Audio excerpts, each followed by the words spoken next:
संयम क्या है? संयम का अर्थ है निर्द्वंद्वता। निर्द्वंद्वता क्या है?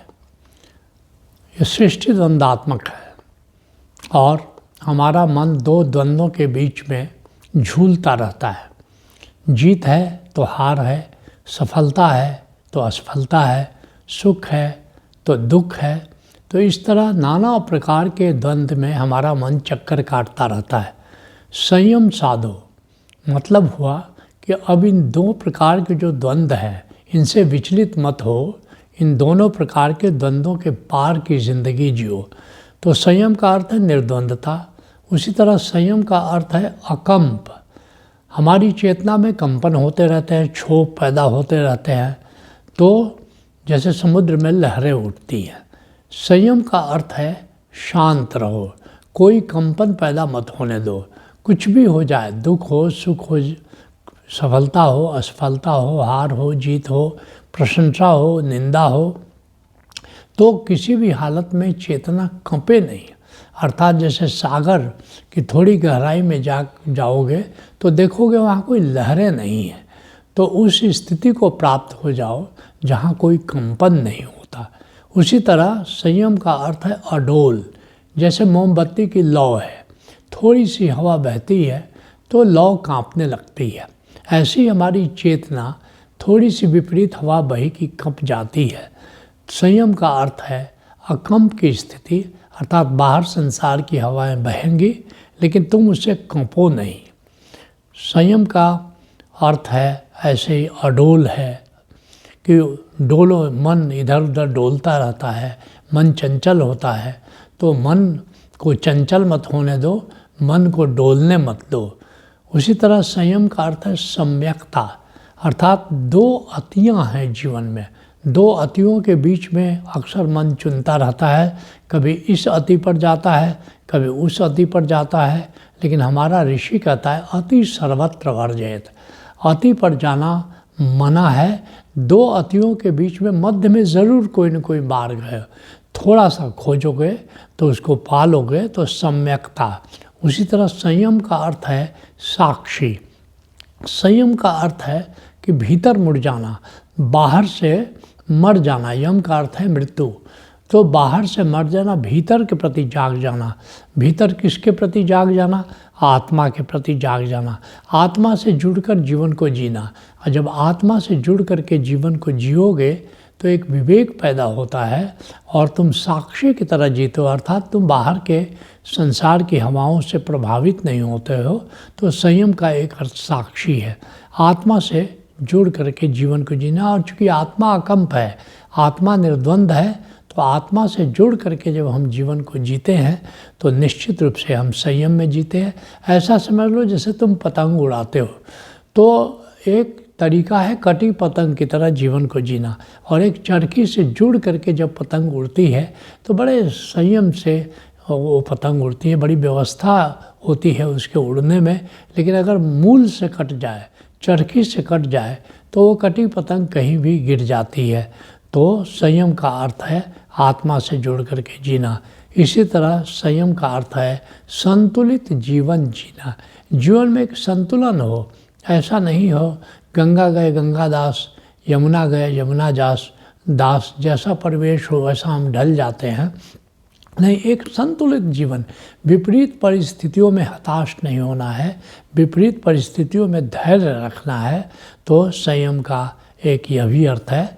भगवान कृष्ण कहते हैं समत्वम योग उच्यते। ये जो सम्यकता को साधना ही योग है, संयम को साधना ही योग है, क्योंकि योग का अर्थ है आत्मा से जुड़ करके जीना।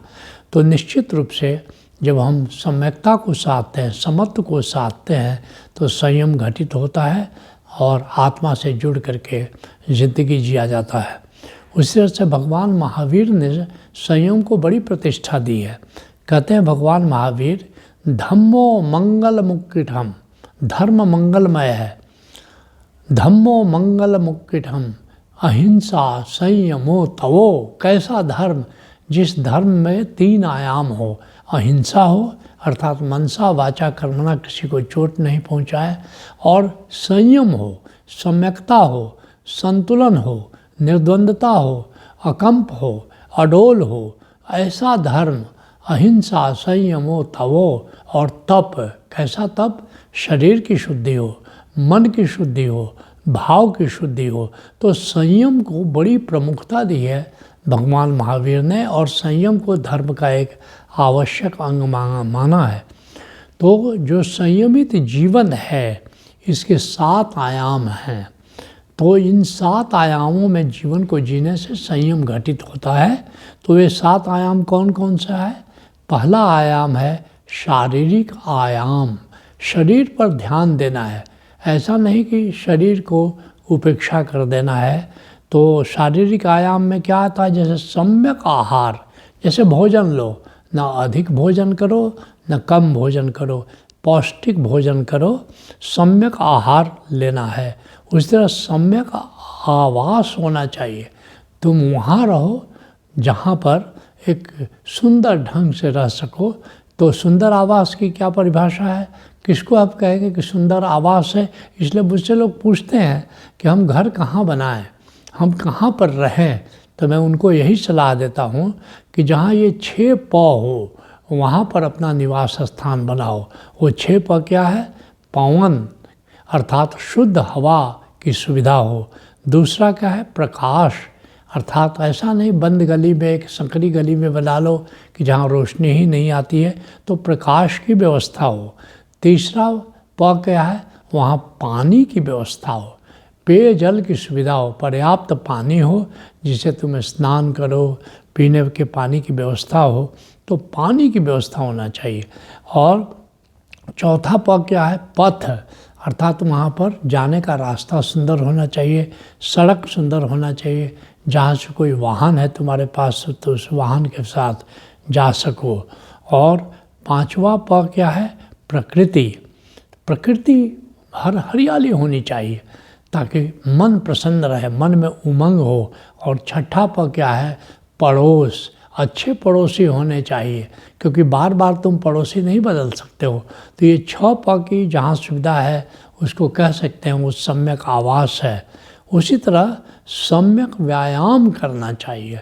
शरीर को तंदुरुस्त रखने के लिए व्यायाम बहुत ज़रूरी है। इसलिए हर सुबह और हर शाम हर व्यक्ति को अपने उपयुक्त कुछ न कुछ व्यायाम करना चाहिए, ताकि शरीर के मसल ठीक रहें, शरीर ठीक से स्वस्थ रहे। तो व्यायाम करना बहुत ज़रूरी है। इसी तरह से योगाभ्यास कुछ करना चाहिए, कुछ सम्यक आसन हो, अर्थात कुछ आसनों को अभ्यास करो ताकि शरीर लचीला रहे। शरीर जितना लचीला रहेगा उतना ही शरीर में स्वास्थ्य रहेगा। उसी तरह सम्यक प्राणायाम करना चाहिए। जो मुख्य प्राणायाम है उन प्राणायामों को करो। नाड़ी शोधन प्राणायाम है, कपालभाति है, भस्त्रिका है, उज्जाई प्राणायाम है। तो इस तरह जो मुख्य प्राणायाम है उनको करना चाहिए। प्राणायाम करने से ऊर्जा ऊर्ध्वमान होती है, ऊर्जा ऊर्ध्व गति को चलती है। तो सम्यक प्राणायाम करना बहुत ज़रूरी है। उस तरह स्वस्थ जीवन स्वस्थ ढंग से जियो, आलसी मत बनो। आसन, प्राणायाम, व्यायाम और सम्यक आहार के द्वारा जीवन को स्वस्थ रखो। और इसी तरह बीमार पड़ने पर सम्यक उपचार भी लेना चाहिए। बहुत लोग जिद कर लेते हैं कि हम तो दवा खाते ही नहीं। अगर शरीर बीमार है तो कुछ न कुछ औषधि, जैसा डॉक्टर कहता है, तो औषधि भी लेना चाहिए। तो ये शारीरिक आयाम हैं संयम के। तो शरीर के तल पर हमको संयम की साधना करनी है। उसी तरह से जो दूसरा है वो मानसिक आयाम है। मानसिक आयाम, मन को प्रसन्न रखना चाहिए, मन को स्वस्थ रखना चाहिए। उसके लिए क्या किया जा सकता है? सम्यक विहार। भगवान कृष्ण कहते हैं सम्यक विहार करो, अर्थात स्नान करो, प्रकृति रमण करो, धूप का सेवन करो, मालिश करो, जल क्रीड़ा करो, मनोरंजन करो, सैर सपाटा करो और मनोरंजन के लिए नाटक देखो, फिल्में देखो, सीरियल देखो, तो पर्याप्त मनोरंजन करो, क्योंकि मन है तो मनोरंजन की ज़रूरत है। जो तीसरा आयाम है वो है भावनात्मक आयाम, अर्थात भाव के तल पर हमें सकारात्मक भावों को साधना है, ताकि भाव के तल पर हम स्वस्थ रहें। जैसे भावनात्मक आयाम में किन किन भावों को साधना है, जो मुख्य भाव हैं, जैसे अहो भाव है, ग्रैटिट्यूड में जीना है। ये ग्रैटिट्यूड इंसान को महान बना देता है। सामान्यतः लोग कंप्लेनिंग एटीट्यूड में जीते हैं, शिकायत भाव में जीते हैं, लेकिन जो है हमारे पास उसके प्रति हमारे मन में कृतज्ञता होना चाहिए, उसी को अहो भाव कहते हैं। शिकायत भाव का क्या अर्थ हुआ? जो नहीं है उसकी चर्चा कर रहे हैं, जो नहीं है उसके लिए उसकी चिंता कर रहे हैं। और जो अहो भाव का मतलब हुआ कि जो कुछ भी है वरदान स्वरूप हमको जीवन में प्राप्त हुआ है, प्रकृति से मिला है, परमात्मा से मिला है, माता पिता से मिला है, शिक्षक से मिला है, समाज से मिला है, और नाना प्रकार से जो समाज है हमारी आवश्यकताओं की पूर्ति करता है। तो सबके प्रति एक अहो भाव होना चाहिए। और क्या होना चाहिए? स्वीकार भाव होना चाहिए कि जो भी जीवन है, या तो जीवन क्या है? निर्झर है, मस्ती ही इसका पानी है, सुख दुख के दोनों तीरों से चल रहा राह मनमानी है। तो ये जो दो तट हैं जिनसे नदी जीवन की बहती है, एक अनुकूल है, एक प्रतिकूल है। तो निश्चित रूप से जीवन में प्रतिकूलताएं तो घटित होंगी। हम अनुकूल का स्वीकार जैसे करते हैं, वैसे हमें प्रतिकूल का भी स्वीकार करना है। उसी तरह जीवन में प्रेम भाव होना चाहिए। अपने भीतर प्रेम के तल को बढ़ाओ, ताकि जीवन में एक आनंद आए, जीवन में खुशी आए जीवन में। और जिसको हम प्रेम देते हैं, कभी कभी उसे प्रेम नहीं मिलता है, तो हम अपने प्रेम को सिकोड़ लेते हैं। ये भूल जाते हैं कि जिसको हम प्रेम देते हैं, कोई ज़रूरी नहीं कि प्रेम वहाँ से लौटे। एक कुआं जिसको जल देता है, कोई ज़रूरी नहीं कि जल वहीं से कुएं में आएगा। एक नदी जिसको जल देती है, कोई ज़रूरी नहीं कि वही नदी को जल वापस करेगा। लेकिन जल आता ज़रूर है। नदी को जल आता है, उद्गम से आता है, कुएं को जल आता है, उसके स्रोत से आता है। तो जब तुम प्रेम देते हो, अपने भीतर प्रेम के तल को बढ़ाते हो, जब किसी को तुम प्रेम देते हो, तो ऐसा नहीं कि प्रेम में कमी आ जाती है, बल्कि कहीं न कहीं से फिर नया प्रेम तुम्हारे जीवन में आता है। चाहे वो गुरु से आए, परमात्मा से आए, मित्र से आए, प्रेमी से आए, प्रेमिका से आए, समाज से आए, लेकिन वो प्रेम आता ज़रूर है। उसी तरह हमारे जीवन में मंगल भाव है, सबके प्रति मंगल भाव से भरे रहो। कहते हैं ना भगवान महावीर, धम्मो मंगल मुक्तिम, धर्म जो है मंगलमय है। तो मंगल भाव को अपने जीवन में स्थान दो। उसी तरह उमंग भाव है, जहाँ हमेशा कुछ नया करने की लालसा, कुछ नया करने की तमन्ना, ये उमंग भाव है कि जीवन में उत्साह होना चाहिए। और जैसे प्रकृति से जुड़ करके जीवन को जियोगे तो उमंग भाव रहता है। तो भाव के तल पर स्वस्थ रहने के लिए हमारे भीतर उमंग भाव होना चाहिए। उसी तरह से गीत है, संगीत है, और कुछ न कुछ सृजन हर व्यक्ति को करना चाहिए। और कुछ नहीं तो बागवानी कर लेना चाहिए। जो लिख सकते हैं वो कविता लिखें, गीत लिखें, उपन्यास लिखें, कहानी लिखें, कुछ साहित्यिक सृजन करें, कुछ काव्य लिखें। और उसी तरह से कला, चित्रकला है, मूर्ति कला है, कुछ न कुछ कला अपने जीवन में उतारना है। तो भाव के तल पर स्वस्थ रहने के लिए ये हमें भाव के तल पर सकारात्मक भावों को स्थान देना है। तो ये इन सब से हमारा जो संयम है, ये संयम जीवन में उतरता है। तो ये भावनात्मक आयाम है संयमित जीवन के। जो संयमित जीवन का चौथा आयाम है वो है आर्थिक आयाम। हमारा ऋषि कहता है 4 पुरुषार्थ करने हैं, और अर्थ, धर्म, काम, मोक्ष, और पहला ही पुरुषार्थ अर्थ है। तो हर व्यक्ति को सम्यक रूप से आर्थिक उपार्जन ज़रूर करना चाहिए। हमारे परम गुरु ओशो तो कहते हैं कि नया मनुष्य हमारा कैसा होगा? वो जोरवा द बुद्धा होगा। जोरवा का अर्थ है सांसारिक रूप से समृद्ध होगा, और बुद्धा का अर्थ है आत्मिक रूप से समृद्ध होगा। तो हमको आर्थिक आयाम को भी मजबूत रखना है, और हमको सम्यक अर्थोपार्जन करना है, क्योंकि जीवन को सही ढंग से जीने के लिए, सम्यक ढंग से जीने के लिए अर्थोपार्जन की ज़रूरत है। यहाँ तक कि कबीर साहब भी कहते हैं, साईं इतना दीजिए जामे कुटुंब समाए, और मैं भी भूखा ना रहूं साथ न भूखा जाए। तो इतना धन होना चाहिए कि अपने जीवन को सही ढंग से जी सको। उसी तरह संयमित जीवन का जो 5वां आयाम है वो पारिवारिक आयाम है। ये भी बड़ा महत्वपूर्ण आयाम है, क्योंकि हम परस्पर निर्भर हैं, और जब हम परिवार में जीते हैं तो हम परस्पर निर्भरता में जीते हैं। और संयमित जीवन में परस्पर निर्भरता का, इंटरडिपेंडेंस का बड़ा महत्व है। आजकल देखते हैं अधिकतर जोर जो है इंडिपेंडेंस में, क्योंकि आदमी डिपेंडेंस में रहता है, बचपन डिपेंडेंस में निर्भर होता है। उससे मुक्त होने के लिए हम आत्मनिर्भरता, स्वतंत्रता पर सारी दुनिया में बड़ा जोर है। लेकिन ओशो कहते हैं interdependence is higher than independence. जो परस्पर निर्भरता, क्योंकि पूरी प्रकृति परस्पर निर्भर है, एक संतुलन देखा जाता है प्रकृति में। उसी तरह से हमारे जीवन में हमें परस्पर निर्भरता को अपना आदर्श बनाना है, और एक दूसरे पर निर्भर रहकर एक दूसरे को मदद करते हुए हमें जीवन को जीना है। तो परस्पर निर्भरता बड़ा ज़रूरी है, और एक सम्यक संबंध हो, अर्थात संबंध में कटुता नहीं आने देना है, संबंध को मधुर बना करके रखना है। आनंद गीता में हमने लिखा है, कहने को कोई हमारा है तभी तक जीवन प्यारा है। जब तक कोई हमारा नहीं है, जब तक कोई अपना नहीं है, तब तक जीने का मज़ा नहीं है।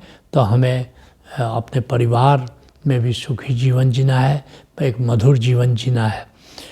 उसी तरह जो संयमित जीवन का 6ठा आयाम है वो सामाजिक आयाम है। सामाजिक आयाम क्या है कि परोपकार भरा जीवन होना चाहिए, सेवा से भरा जीवन होना चाहिए। हमें स्वार्थी जीवन नहीं जीना है, जो आसपास के लोग हैं उनका भी ख्याल रखना है। कबीर साहब कहते हैं, तरवर सरवर संत जन और बरसता में, परमार्थ के कारण चारों धरिया दे। जो वृक्ष है, जो जलाशय है, जो संत जन है और बरसता हुआ बादल है, ये परमार्थ के कारण जीते हैं। ऐसे ही हमें जीवन का एक हिस्सा परमार्थ में, परोपकार में, सेवा में व्यतीत करना चाहिए। यह है सम्यक जीवन का 6ठा आयाम। और सम्यक जीवन का जो 7वां आयाम है वो आध्यात्मिक आयाम है, और अध्यात्म के पथ पर हमें आगे बढ़ते जाना है, ताकि जो चौथा पुरुषार्थ मोक्ष है वो हमारे जीवन में उतर आए। तो कैसे आध्यात्मिक आयाम क्या है? अध्यात्म के 4 तल हैं, तो उन चारों तलों के धीरे धीरे हमको ऊपर बढ़ते जाना है। पहला है शास्त्रतः, अर्थात कि जो भी धर्मशास्त्र हैं, जो भी अच्छी किताबें हैं, उनका पठन पाठन करना है। और दूसरा है सत्संगतः, अर्थात जिसने सत्य को जाना है, जो संत है उसके निकट जाना है, उससे सत्संग करना है, उसके उपदेश सुनना है। फिर तीसरा आयाम क्या है? गुरुतः, अर्थात संतों के पास आते जाते किसी एक संत को जच जाता है, उससे प्रेम हो जाता है, वहाँ बैठ कर के हमारी हृदयतंत्री झनकार कर उठती है। तो ऐसे संत को अपने जीवन में सद्गुरु की तरह धारण करो, उसके बताए हुए मार्ग पर चलो, उसकी बताई हुई साधना को करो। और चौथा है स्वतः, अर्थात अब जो कुछ भी तुमने समझा है अब उसको अपने जीवन में उतारो। ध्यान है, दृष्टा है, साक्षी है, सुमिरन है, तथाता की साधना है, जो भी सद्गुरु ने बताया है, सुमिरन की साधना बताई है, जो भी सद्गुरु ने साधना की रीत बताई है, तो वो साधना करो। तो ये जीवन का आध्यात्मिक आयाम है। तो आध्यात्मिक आयाम से भी संयम सधता है। इस प्रकार ये संयमित जीवन के 7 आयाम हैं, इनको साधने से जीवन संयमित हो जाता है।